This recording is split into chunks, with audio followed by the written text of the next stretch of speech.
democratically because of the electoral college system. And yeah, that is something worth remembering. That's possibly something worth remembering in Britain as well, because we have an interesting vote system that means that, yeah, strange things can happen sometimes. I guess if you did think, I don't want to support Hillary, and you vote Green or something, even if they don't get in, they might register the fact that in your area they got an increased share of the vote. Not if it's just you, obviously, but if lots of people did that, they might realise that, oh, there's an increased share of the vote in this area. We might concentrate some more resources on there next time and try and broaden the campaign a bit, or even just derive a little bit of encouragement from that. So then we did a video on Brexit and immigration and what national sovereignty is. Kahalieli Ted Ishikawa asked, how is sovereignty acquired or transferred? And, well, historically the answer to that is usually violence. It's usually, if you take over, you are allowed to run the country, and then it can be handed on democratically, like you know, historically Britain achieved sovereignty and the USA achieved sovereignty from Britain through violence, and then handed on that sovereignty through elections and so on. But sovereignty is maintained through violence or with the threat of violence. So in order to stop anyone else overthrowing you and taking away that sovereignty, like if there's a coup or anything, violence would be used to put it down. Keptan said that it is mathematically impossible for wealthy countries to accept migrants from the third world. I'm not really sure what you mean by mathematically impossible. In terms of like actual space, that's just false, because you could fit the entire human population on the mainland island of Britain. The entire human population, like 7 billion people, you could get them to stand on mainland Britain, you know, fairly easily. In terms of having, you know, resources and space for them to live a whole life, I think the question that some people might want to ask is, well, if you're thinking about strain on public services, that why aren't hospitals funded enough for everyone? Why aren't schools funded enough for everyone? Why isn't there enough housing for everyone? That is something you could think about, because when people say things like, oh, you know, we have enough food to feed the third world, that's not like a platitude, that's true. We could do that. And every day we don't is a day that we choose not to do that.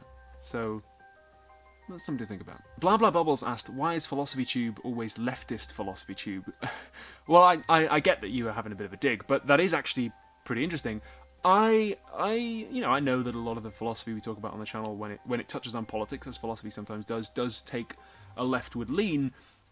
Some of the most interesting philosophy about politics, I think, is the philosophy that challenges power and challenges dominant ways of thinking. And that's some of the most interesting moments in philosophy, is when you realise, oh, this kind of common sense idea, it doesn't really work, we need to change it. So I think that in terms of like challenging existing power bases and political and economic structures, there's a lot of interesting philosophy that comes out of doing that. On the other hand, though, you know, I do lean pretty leftward politically, so I guess I would say that, and that's probably biased. Everybody's biased in all, well, not in all things, everyone's biased in different ways, but you get what I'm saying, you know. I would say that, so take it with a pinch of salt if you need to. That's about all the comments we've got time for, but it isn't everything I wanted to say. This is the bit where I would normally thank all the people who support the show on Patreon, but I'm already. I'm kind of at a loss for words. A couple of weeks ago I made a video saying, hey, I'm going to be moving to London soon and I could use some support financially in hopefully keeping the show alive. And I thought I'd maybe get 1 or 2 patrons off the back of that. There was like 200 people signed up. And the amount of money that is pledged on Patreon like doubled within a week, which is incredible. And not just the people on Patreon as well. Like people through PayPal sent me money from all over in so many different currencies, like in Australian dollars and New Zealand dollars, euros, American dollars, Canadian dollars. It was, it's thank you. It's beautiful. It's beautiful to know that so many people love the show, and it's a real load off my mind to know that I have some financial support there now. The main thing now in terms of whether the show keeps going is whether I have time to do it when I'm at drama school, which, as I said, I'm pretty confident I will do. Thank you. As well as all of these names, thank you to my new top patrons: Zephyr Eclipse, Mateen Masadik, Abdullah Altawaidri, Ariol, and Michael Zafiropoulos. Thank you to everyone who signed up on Patreon all of you, and even just the people who just sent fan mail saying, I can't give you anything, but I just wanted to say, you know, I like the show and appreciate the support. Thank you.